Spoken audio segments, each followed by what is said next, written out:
Nous sommes situés sur la côte, à Benien. Au domaine du satyre, nous sommes en production biologique officiellement depuis 2016. Nous sommes en enherbement permanent sur tous les rangs, ce qui est facilité par la mise en place d'un goutte à goutte. Ma grande angoisse, avec plus de 50% de pinot noir, était vraiment la question des maladies en général et de la pourriture grise en particulier. C'est vrai qu'on avait eu l'habitude jusque-là de travailler avec des antibotrytis classiques.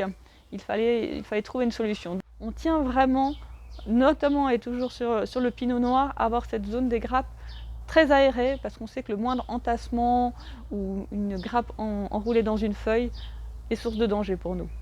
Nos premiers travaux au niveau des effeuilles, c'est véritablement pour lutter contre le mildiou.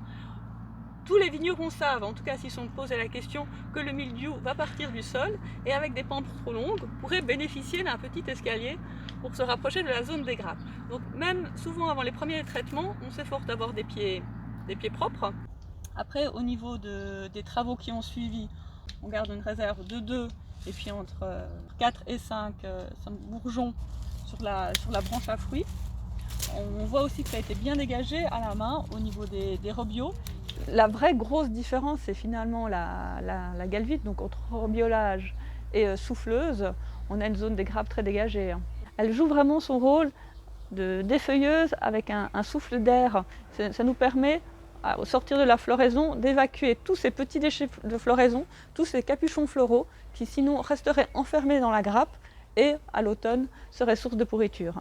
Avec une vigne bien suivie au niveau des effeuilles, où des travaux sont faits dans les temps, on peut se permettre de diminuer fortement les produits puisque ceux-ci arrivent exactement où ils doivent arriver.